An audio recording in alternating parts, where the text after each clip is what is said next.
നമസ്കാരം.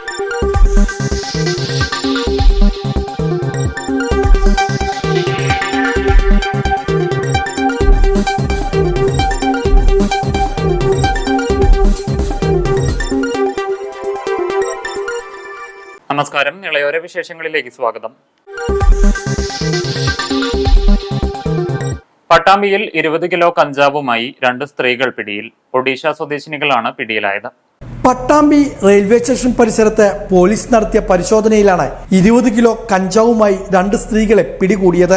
ഒഡീഷ സ്വദേശിനികളായ സോനാലി നായിക്, ലിസ നായിക് എന്നിവരാണ് പിടിയിലായത്.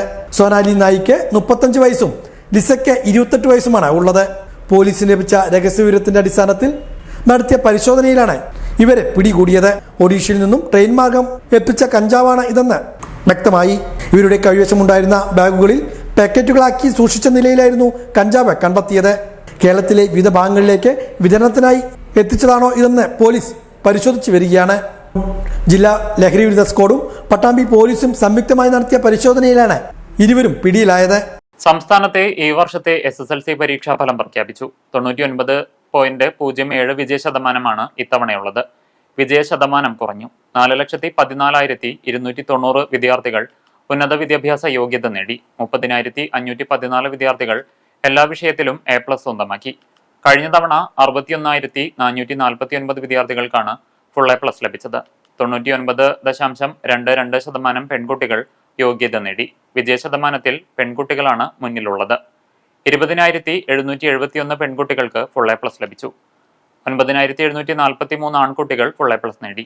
പ്രൈവറ്റ് പരീക്ഷാ ഫലത്തിൽ 251 പേർ പരീക്ഷ എഴുതിയതിൽ 189 പേർ ജയിച്ചു. 75.3% വിജയം. വിജയശതമാനം ഏറ്റവും കൂടുതലുള്ള വിദ്യാഭ്യാസ ജില്ല കുട്ടനാടാണ്. ജില്ല 100% വിജയം നേടി. വിജയശതമാനം ഏറ്റവും കൂടുതലുള്ള റവന്യൂ ജില്ല പത്തനംതിട്ടയാണ്.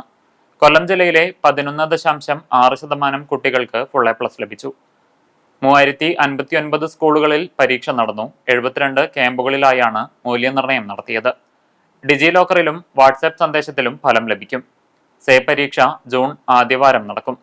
ജൂൺ അവസാനത്തോടെ ഫലപ്രഖ്യാപനമുണ്ടാകും. പുനർമൂല്യനിർണ്ണയത്തിന് മെയ് 16 മുതൽ 21 വരെ അപേക്ഷിക്കാം.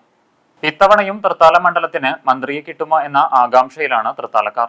നിയമസഭയിലെ 3-ാം ഊഴം, KPCC വൈസ് പ്രസിഡന്റ് സ്ഥാനം ഇവയൊക്കെ VT ബൽറാമിന് അനുകൂല ഘടകങ്ങളാണ്. 2011 VT ബൽറാം നിയമസഭയിലേക്ക് ആദ്യമായി തെരഞ്ഞെടുക്കപ്പെട്ടപ്പോൾ ഹരിത MLA-മാരുടെ കൂട്ടത്തിൽ VD സതീശനൊപ്പം ഉണ്ടായിരുന്നു. കോങ്ങാട്ട് നിന്നും KA തുളസി, ചിറ്റൂരിൽ നിന്ന് സുമേഷ് അച്യുതൻ, പാലക്കാട് നിന്ന് രമേശ് പിഷാരടി എന്നിവരാണ് ജില്ലയിലെ മറ്റ് UDF MLA-മാർ. കഴിഞ്ഞ തവണ ജില്ലയിൽ നിന്നും 2 മന്ത്രിമാരാണ് ഉണ്ടായിരുന്നത്.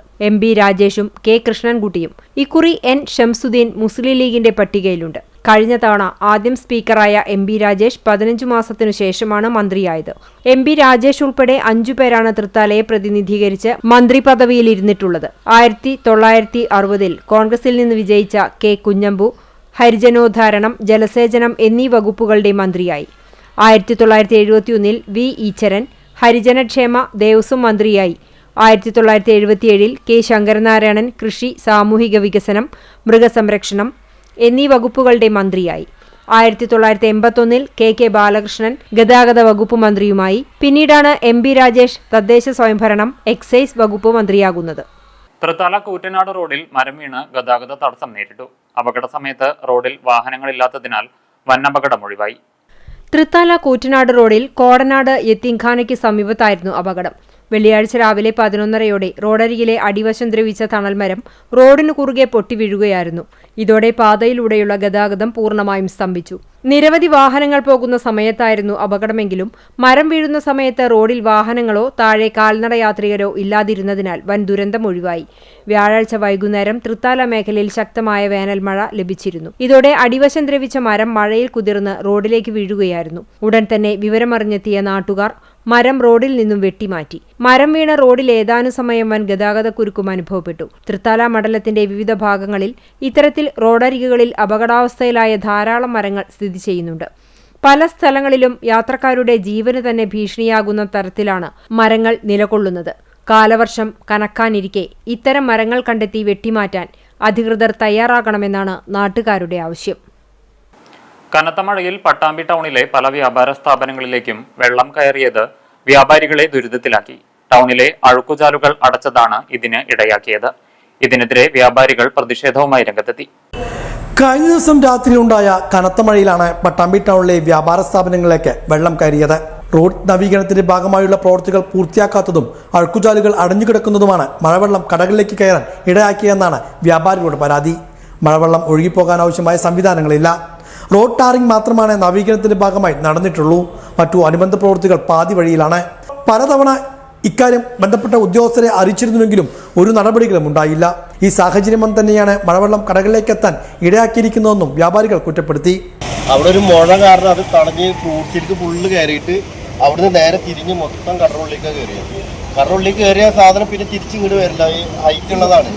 ഫുള്ള് ഞങ്ങൾ വെള്ളം പറഞ്ഞു പോയി. പിന്നെ രാത്രി ഇതേമാതിരി പോകുമ്പോൾ ഞങ്ങൾ ഭയന്നിട്ടാണ് പോയിട്ടുണ്ടായിരുന്നത്. കാരണം എന്താ വെച്ചാൽ വെള്ളം വന്നു കഴിഞ്ഞാൽ പിന്നെ വരാണ്ട് ഞങ്ങൾ തിരിഞ്ഞിട്ട് ദൂരമുള്ളതാണ്.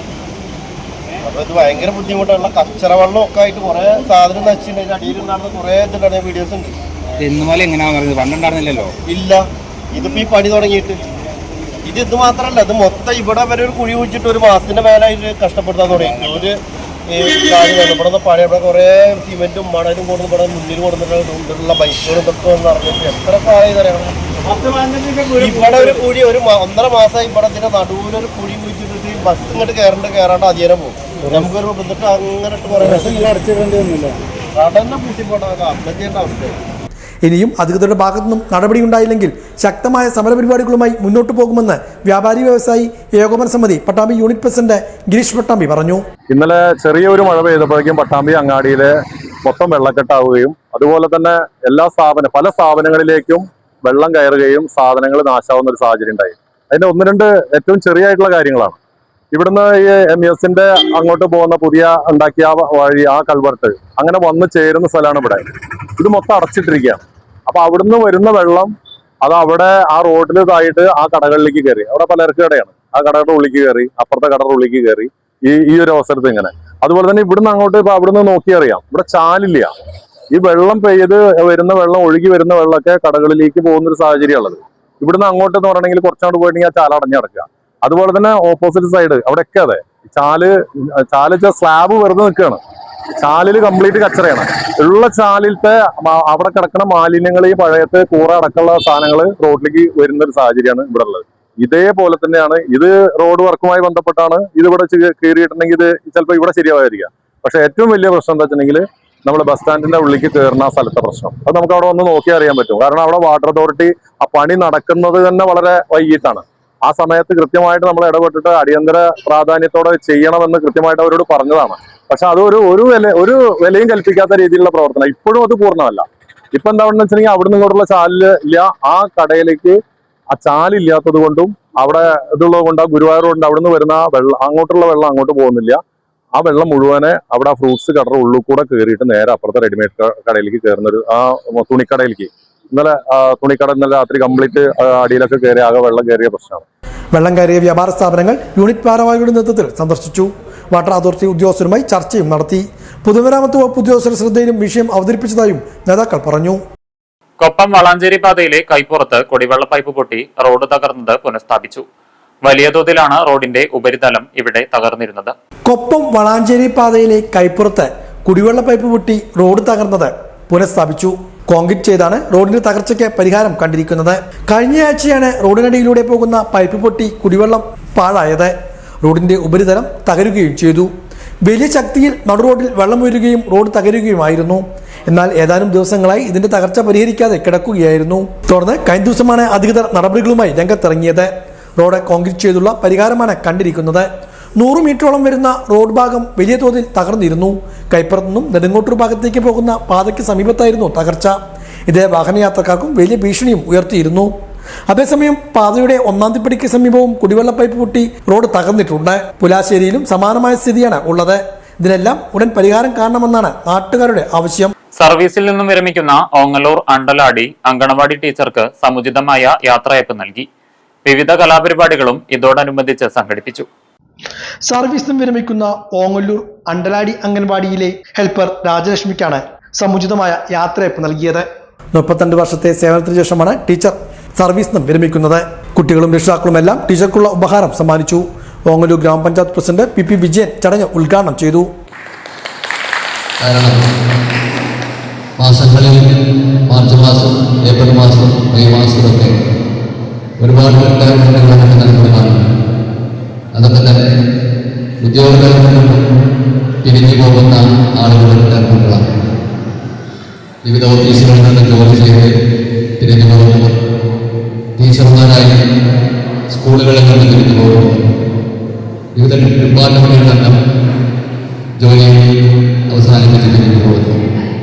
പക്ഷെ അംഗൻവാടി വർക്കർമാരെയും ഹെൽപ്പർമാരെയും സംബന്ധിച്ചിടത്തോളം സത്യത്തിൽ അവരെ വർക്കർമാർ ഹെൽപ്പർമാർ എന്നാണ് അവരെ തന്നെ റെക്കോർഡിക്കലായി പറയുകയെങ്കിലും അവരെ നാട് വളരെ സ്നേഹത്തോടെ ചേർത്ത് വിളിക്കുന്നത് ടീച്ചറും ഹെൽപ്പറും എന്നാണ്.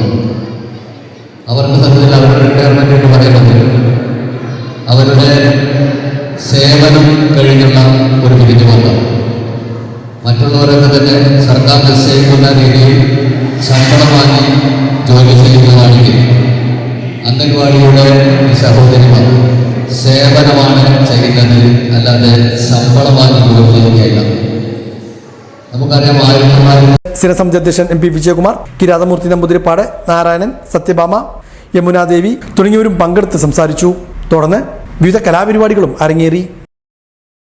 ഇതോടെ നിളയോര വിശേഷങ്ങൾ സമാപിക്കുന്നു. നമസ്കാരം.